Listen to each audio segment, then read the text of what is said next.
కాంగ్రెస్ ప్రభుత్వంపై ఎమ్మెల్యే వేముల ప్రశాంత్ రెడ్డి తీవ్ర విమర్శలు చేశారు. రైతుల సమస్యల పరిష్కారంలో ప్రభుత్వం పూర్తిగా విఫలమైందని మండిపడ్డారు. నిజామాబాద్ జిల్లా మోర్తాడ్ మండల కేంద్రంలో మాట్లాడిన ఆయన రైతాంగ సమస్యలపై ప్రభుత్వ నిర్లక్ష్యాన్ని ప్రశ్నించారు. యూరియా కొరత, ధాన్యం కొనుగోళ్లలో తరుగు పేరుతో రైతులు పెద్ద ఎత్తున నష్టపోతున్నారని ఆరోపించారు.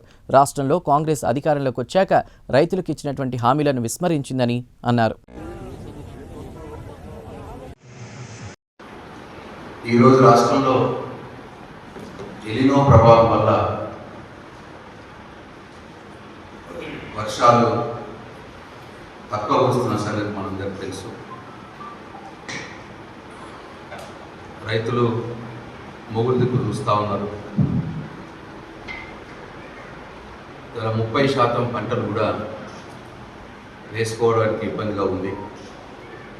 నీళ్లకు కష్టంగా ఉంది. ఇవాళ పైనుంచి గోదావరిలో కూడా నీళ్లు రావట్లేదు. ఈరోజు కూడా శ్రీరామ్ సాగర్ ప్రాజెక్టులోకి కేవలం 1100 క్యూసెక్ల ఇంట్లోనే ఉన్నది.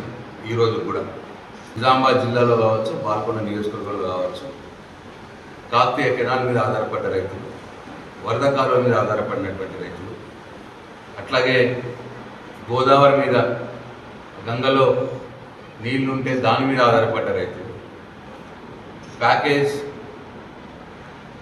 21 ద్వారా వాగులోకి నీళ్లు వేస్తే వాగుల వెంబడి ఉన్నటువంటి గ్రామాల రైతులు, వాళ్ళందరూ కూడా వర్షం కోసం చూస్తూ ఉన్నారు. ఇటువంటి పరిస్థితి ఏంచే ఆ రోజు తెలంగాణ తొలి ముఖ్యమంత్రి గౌరవనీయులు కేసీఆర్ గారు గోదావరిలో నీళ్లు రాకున్నా, ఇవాళ నేను ఇంతకుముందు చెప్పినట్టు 1100 క్యూసెక్లు శ్రీరామ్ సాగర్ ప్రాజెక్టులోకి వస్తుంది. కానీ ప్రాణహితలో మాత్రం ఇవాళ నీళ్ళు వస్తూ ఉన్నాయి.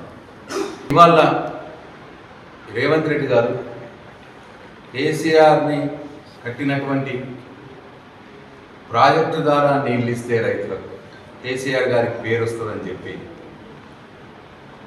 కేవలం 2 పిల్లలు కొద్దిగా కుంగితే దాదాపు 30 నెలలుగా 2.5 సంవత్సరాలుగా ఆ ప్రాజెక్టు పడావులో పెట్టింది.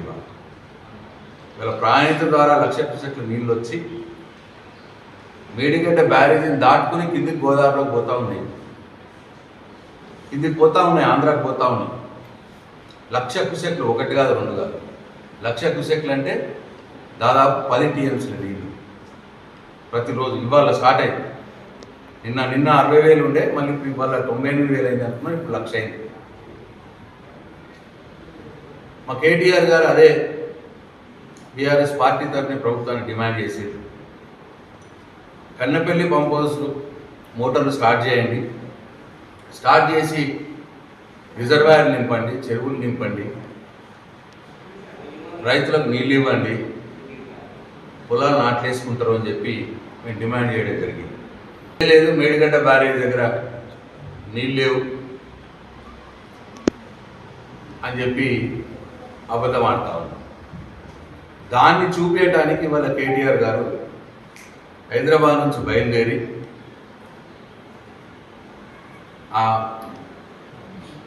ఎక్కడైతే 1,00,000 క్యూసెక్ల నీళ్లు వృధాగా కిందికి గోదావరిలోకి పోతున్నదో ఆ పాయింట్ దగ్గరికి పోయి నీళ్లు చూపిద్దాం తెలంగాణ ప్రజలకి అని చెప్పి పోతే అడుగడుగున కేటీఆర్ గారిని అడ్డుకున్నారు, బీఆర్ఎస్ పార్టీ నాయకుల్ని వాళ్ళు అడ్డుకున్నారు. నేను అడుగుతున్న ఈ ప్రభుత్వాన్ని, నీకెందుకంత భయం? వీళ్ళు తప్పే చేయకుంటే కేటీఆర్ గారు 1,00,000 క్యూసెక్ల నీళ్లు కిందికి వృధాగా పోతున్న నీటిని తెలంగాణ సమాజానికి చూపిస్తే నీకెందుకు భయం? ఆ విషయం చూపిద్దామని ఇవాళ కేటీఆర్ గారు పోతే ఎక్కడికక్కడ పోలీసు వాళ్ళని పెట్టి రేవంత్ రెడ్డి ఆపేస్తా ఉన్నాడు. ఎందుకంత భయం నీకు రేవంత్ రెడ్డి? నీ చేతగానితనం బయటపడుతుందనా? లేదు, నువ్వు ఏదైతే కేసీఆర్ గారి మీద ఉన్న కక్షతోటి, కోపంతో నువ్వు తెలంగాణ రైతుని ఎండబెట్టాలని చూస్తున్నావా, అది బయటపడుతుందనా? ఎందుకు ఆపుతున్నావు నువ్వు కేటీఆర్ గారు? ఎందుకు మీడియాని అక్కడ పోనివ్వట్లేదు? నీకు నేను ఇప్పుడు ఈ సందర్భంగా నేను హెచ్చరిస్తా ఉన్నాను, నీకు ఏమాత్రం సిగ్గున్నా రైతుల కడుపు కొట్టద్దు. మా మీద కోపుకుంటే ఉంచుకో, మమ్మల్ని మనదే కానీ ఆ నీళ్లు లిఫ్ట్ చేయక్కడి నుంచి లిఫ్ట్ చేసి రిజర్వాయర్ నింపి రైతులకు నీళ్ళు ఇవ్వాలి. ఇవాళ మన నియోజకవర్గం, బాల్కొండ నియోజకవర్గం, నిజామాబాద్ జిల్లా పరిస్థితి, శ్రీరామ్ సాగర్ ప్రాజెక్టు నీళ్ళు వస్తలేవు, ప్రాజెక్టులో తగిన నీళ్ళు లేవు, వరద కాలంలో నీళ్ళు లేవు, కాకతీయ కెనాల్లో నీళ్ళు లేవు, గోదావరిలో నీళ్ళు లేవు. మరి వీటి మీద ఆధారపడిన రైతుల బతికి ఏం కావాలి? మరి కాళేశ్వరం కూలిపోతే మొన్నటి సీజన్లో నీళ్ళు ఎట్లు వచ్చినాయి కింది నుంచి పైకి? వరద కాలంలో నీళ్ళు ఎట్లెక్కినాయి? ఎట్లొచ్చినాయి? ఇంకా ఎన్ని రోజులు మభ్య పెడతావు ఇట్లా? 2.5 సంవత్సరాలు అయింది. ఓ చేతగానోడ దద్దమ్మ రేవంత్ రెడ్డి, నేను మిమ్మల్ని అంటున్నానే, ఒక 2 పిల్లర్లు పోతే నీకు మేస్త్రి దొరుకుతలేడా, సుతారుడు దొరుకుతలేడా దాన్ని బాగు చేయడానికి? సంఘటితం కండి. మీరెక్కడో అక్కడ కూర్చుంటే లాభం లేదు. దున్నపోతున్న వర్షం పడ్డట్టే ఉంటుంది ఈ ముఖ్యమంత్రి.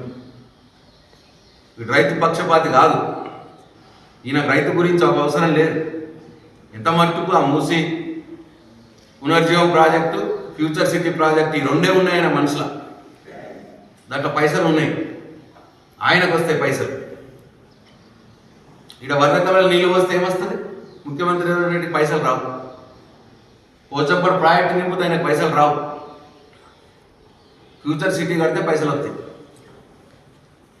మూసి పునర్జీవం చేస్తే పైసలు వస్తాయి. కాబట్టి అదే ఉన్నది ఆయన కళలో కూడా అవే వస్తున్నాయి ఆయనకు. ఎంత మొత్తుకున్నా యూరియాకు తీసేరా బాబు అంటే తీయలేదు, యూరియా దొరకలేదురా బాబు అంటే పట్టించుకోలేదు, 5-10 కిలోలు తరుగు తీస్తున్నారా బాబు అంటే పట్టించుకోలేదు. ఆలోచన చేయరు రైతులారా. ఈ ప్రభుత్వం మీద ఒత్తిడి తెస్తేనే ఇంటది, ఒత్తిడి తేకపోతే వినది. మేము సిద్ధంగా ఉన్నాం మీకోసం పోరాటం చేయడానికి. మీరు అండగా రావాలి, మీరు కలిసి రావాలి. ప్రశాంత్ రెడ్డి సిద్ధంగా ఉన్నాడు, బీఆర్ఎస్ పార్టీ బాల్కొండ నియోజకవర్గంలో ఉన్నాడు, ఇక్కడ ఉన్న అందరం కూడా సిద్ధంగా ఉన్నాం.